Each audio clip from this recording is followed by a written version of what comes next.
To watch all of my exclusive content not featured here on my channel, log on to my website at imjustheretomake-you-think.com/films.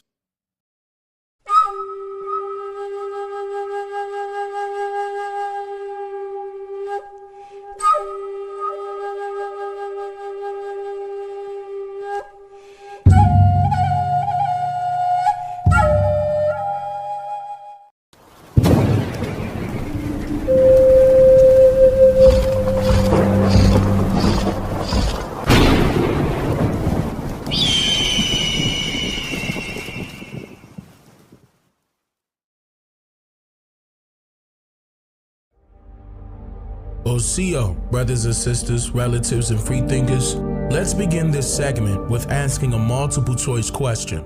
What is Africa's original name? Is it A, Africa, B, Europe, C, Alkebulan, or D, Ethiopia? Now, let's dive into the answer of this question a little bit deeper. There may be some of you who may feel as though your history teacher gave you the correct answer, or it may be a few of you who feels as though some community leader gave you the best answer, or there may be a small group who feel as though just because someone mentions it to them and it sounded about right, that it's a fact, meaning you approve his or her message. But the funny thing about approving someone's message is merely based upon how much you value that individual's opinion. I mean, think about it. Since history was written with maliciously biased motives and agendas in the first place, what makes a person actually buy into a stranger's opinion about their people's story? It is a process uncommonly known as a social engineering experiment, or C for short.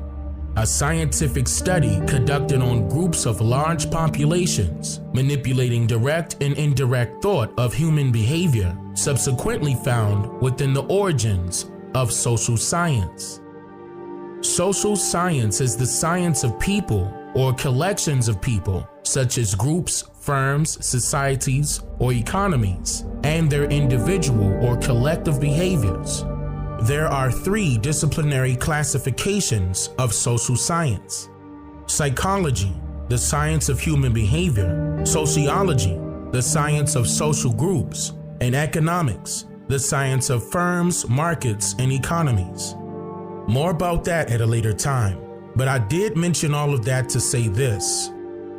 According to what public school teachers are instructed to teach our children, is that the landmass known as Africa has historically been referred to as Africa, and that the term Africa originated from the Roman word Tunisia.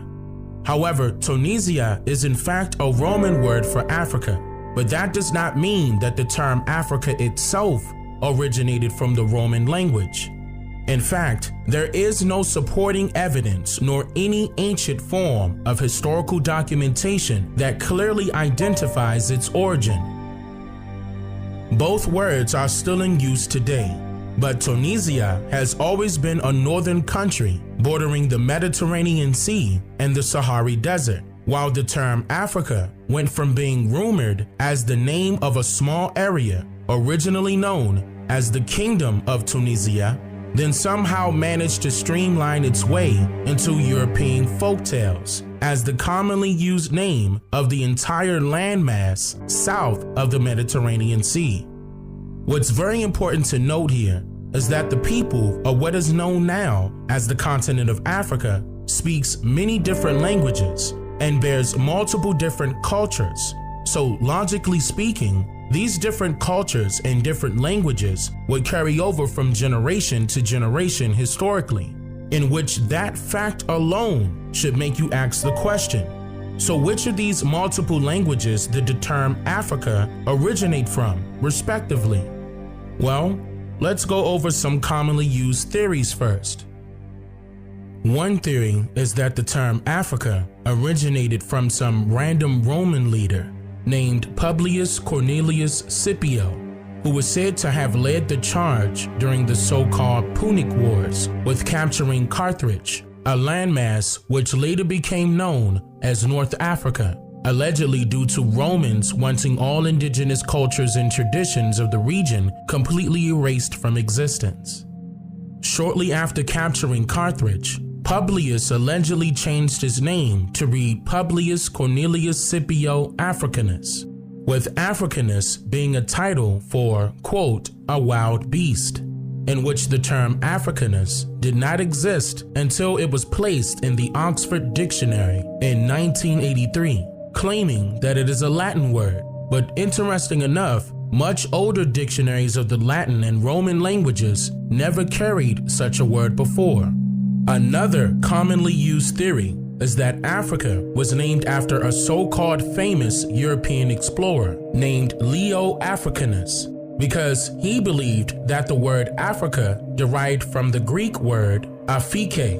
However, a theory is nothing more than just a simple idea that has absolutely nothing to do with the truth. There has even been reports of the word Africa allegedly deriving from the Latin word Afri, which refers to a group of people that dwelled in the outskirts of Carthage during the Punic era.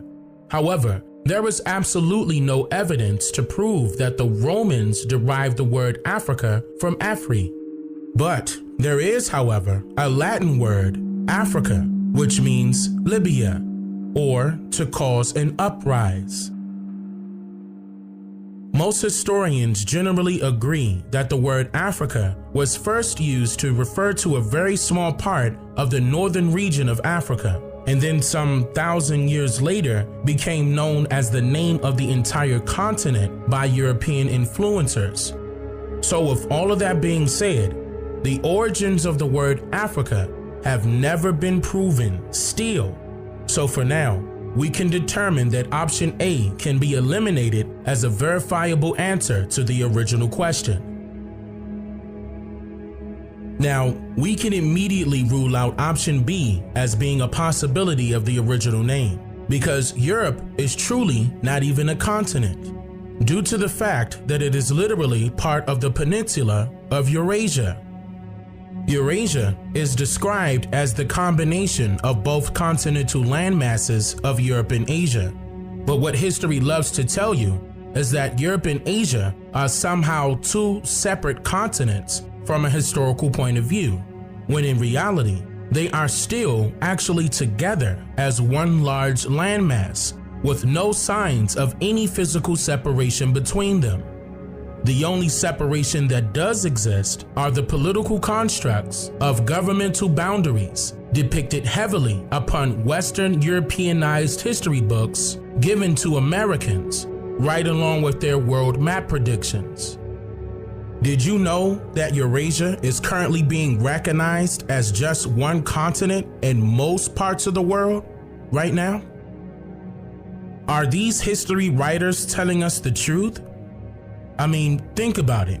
Did you ever question your history teacher concerning the origins of where this information comes from, that we are forced to learn and study in order to be judged and hope for passing grades? Now, this Alkebulan term will be the correct answer for those of you who allowed a complete stranger to tell you that this theory, or opinion in this case, is a fact. Here's why. First, the term was never used in any historical context of creditable documentation to verify its existence prior to the early 1900s. In fact, the map of the said Alkebulan was just recently published by a Swedish artist named Nikolai Jesper Kayan in 2014. Nikolai named his map of Africa Alkebulan 1260 AH, and if you noticed, he has the image of Africa placed in what will be considered an upside down position, in which some of you would say that it's wrong. However, this would actually be the correct positioning for Africa due to any of the famous foreign explorers' visual prediction of the lands close to them at that time. Logically thinking, they would then be forced to draw the map right side up, because it is based on where the individual was located. Now, there are plenty of misconceptions out there in the public about the term Alkebulan. Some would say that the word means Garden of Eden or Mother Nature, but realistically, the word never found its way into any colonial documentation or a dictionary of any kind for that matter. Now, some people would even go as far as saying that the word is of Arabic origin and it means the ones before, due to some viral pseudo-rumor that says the word is a noun that, quote, implies that it was used to refer to the original inhabitants of a place before the Arabs' arrival, end quote. Then the other half of that same rumor alleges that the word Alkebulan derived from the Arabic root adverb quab, which means before. However, once again, there is absolutely no hard evidence to support this heavily campaigned theory. In fact, the word al in Alkebulan is the definite article in the Arabic language that means the, and the suffix lan is used to express the plural form of an adverb in the Arabic language. So that leaves us with kabu, which has no explanation or definition in the Arabic language whatsoever. But just before we rule out that the word Alkebulan is not the original name of the place called Africa, and before we rule out that the word itself is not an actual Arabic word, let's go over another popular theory that's being used right now. Yet another rumor implies that the word Alkebulan is an Arabic word that means the land of the blacks. And as silly as this sounds to real Arabs that actually speaks the language, some American followers of this theory would go to their graves with the belief that this definition is somehow correct and Alkebulan is a real Arabic word, when in reality, it is not. The Arabic word zanj or zanje was the derogatory term used to describe so-called black people, or rather the indigenous people of the Swahili coast and the surrounding areas of the southeast region of the landmass now known as Africa today. Also, this Arabic word is shared with many other languages that carries nearly the same meaning, like the Turkish word zinsi or the Persian word zengi, for example. There are no other traces of the origin of this word Alkebulan except in the Indonesian language. The word bulan apparently means moon, and in Malay, Kebulan means to the moon. So with all of that being said, we can determine that option C is not correct due to the lack of publicly verifiable evidence to support it as a possible truthful answer. Now, by the process of elimination, we can clearly see that the answer to this question would be option D. However, that will also depend on some key factors that are royally overlooked when considering what could be the original ancient name of Africa. Isn't it worth mentioning to everyone that's interested that the place that we know as Africa was once known by various different names throughout history? The truth is based on what makes logical sense to you when using your critical thinking skills. So if Africa has multiple different tribes of people that speaks different languages and historically has multiple different cultures, then trying to determine the actual original name of a said location would be very complex, merely due to each language would have a different word, and in most cases, a different meaning and even pronunciation. What if a so-called African tribe never traveled outside of their homeland before? Would their native language even include a word for a place called Africa? Would they even know that they are being called Africans right now, instead of by a word that derived from their native language? To me, when you say Africans,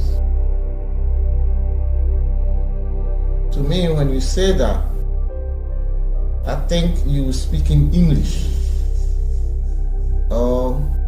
As an African, when you say Africa, I know you speaking English. So first of all, Black Americans in US, whatever, okay, seems like you are a little bit confused about Africa and other stuff. Because when you say Africa, first of all, what you have to know that you speak in English. So if you have any question, the question will be like, what Africans we call Africa? Okay. Now you know that Africa is not only one country. Okay. Africa is many countries. Okay. But every country have a name that they call Africa. Every country. Okay? Every country have the name that they call Africa. Okay? Okay, for instance, what Ghana call Africa? Ghana call Africa a Bibri. Okay? So right now, if you tell my mom, okay, my mom is old. If you tell my mom Africa, my mom don't know where Africa is. You don't know what is Africa. What is Africa? What is Africa? I'm just here to make you think.